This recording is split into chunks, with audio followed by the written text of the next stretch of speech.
Okay, g'day guys. So today we are talking about the unilateral row. Really good exercise, one of my favorites. Obviously you can move a great deal of weight while you do this exercise. However, there are some fundamentals that we need to make sure that we are executing whilst we do this row in order to get the most bang for buck out of this row. So obviously it's a really good back builder. You have the ability to move large amounts of weight, but one of the key issues that I find with this exercise is that when people go to do any seated row, what you find is that because of the chair, they start to wiggle their hips underneath the pad, and they feel that this is the position that they should be in, and because they feel nice and secure, obviously, because it kind of mimics potentially a lat pull down where you get right in and under the pad, and you obviously this chest pad there acts as a potential feedback for your knees to be under the pad, and all of a sudden you start to limit your range of motion. And what I mean by that is you lean back, or not you particularly, but people start to lean back, and then all of a sudden they're rowing. You see them, they're rowing like this, right?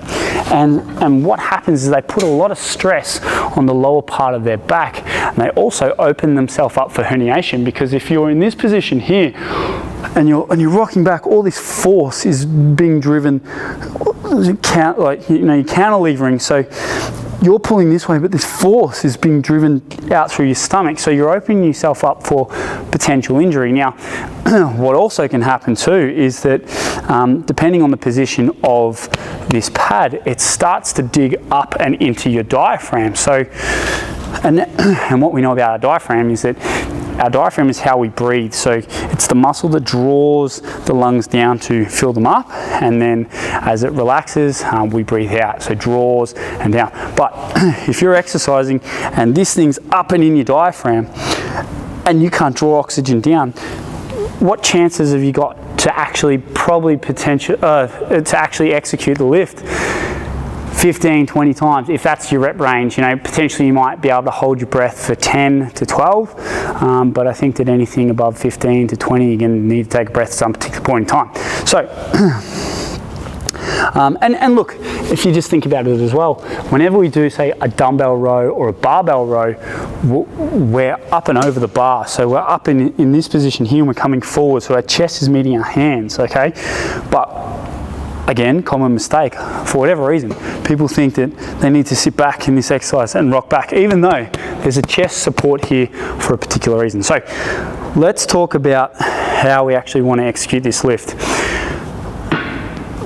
So when we are reaching forward, obviously with every row, the weight wants to pull us into this position here, okay? It wants us to round off our back, and it is our task with our muscles to pull our shoulder blades back and down, and this is the position that we want to finish in here.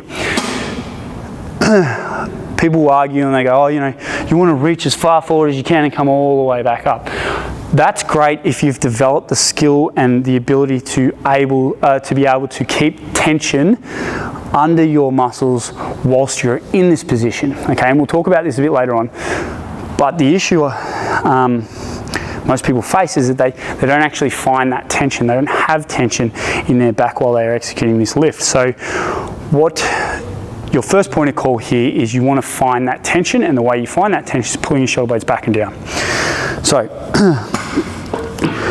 grab a hold of the handles, reach nice and forward, pull your shoulder blades back and down. Now naturally, I want to slide under, okay?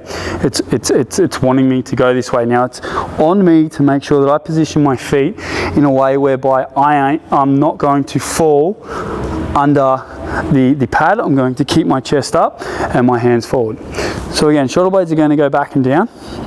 My feet are going to be in position, and what I want to do in this position here is now I want to drive my chest forward and have my hands meet my chest, okay? So we want to go like so and push this chest forward, because with the row comes down to pretty much the last 10% of the lift, and the row is all about this retraction process there. Now, another reason why leaning back in this exercise is no good is because what you tend to do is you start to limit the range of motion in which you can perform this row. So for example, if I'm leaning forward, I have to reach rather forward and come right back, and now I have a greater range of motion.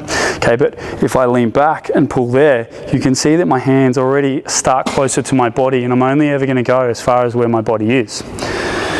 So we want to lean forward just like we do when we do a dumbbell row and a barbell row. So again, starting the position, shoulder blades are going to go back and down. We're going to position our feet so that we use them potentially as a cantilever and press into the floor, and our chest is going to drive into the bench. We're going to lean forward and press, oh sorry, not press, but pull this all the way back, and so that our shoulder blades are retracting. If you are finding that you are not getting that full retraction, it tells me that the weight is too heavy. So how can you know whether or not straight away whether or not the weight is too heavy or too light, or not so much too light but too heavy? When you are coming up for your first rep, you want to come through, squeeze, pause and hold. If you can't squeeze, pause and hold, it tells me that you're looking for your lats and that your minor muscles such as your rhomboids and potentially the traps aren't firing. Now, why is that important? We do a great deal of exercises such as lat pull downs, we do chin-ups, even deadlifts, where we target our lats heavily. Now, if we are doing this exercise to target our lats, then, well, yeah, potentially you could lean back and not get that full range of motion. However, you're not going to use this exercise to build your lats because there are far better exercises out there in order to do that. So most rows are all about retraction through your scapula, right? It's all about pulling back and down, or pulling through this position here. So if you're not doing that, you're not doing the exercise, you're not getting what you need out of this exercise, and therefore it's kind of pointless. So with this unilateral exercise, obviously you can do it one at a time, or you can do it two at a time. I like to do it two at a time. But yes, you want to make sure that you're leveraging or levering your body forward into the pad rather than coming backwards like so. So, lastly, again, we want to pull our shoulder blades back and down. We're going to row this bad boy all the way through, and we're going to push our chest forward at the same time so that we get a full retraction through our scapula, and then we are hitting the midsection of our back time and time again. Again, accumulation over a prolonged period of time is going to give you the best gains out of this exercise.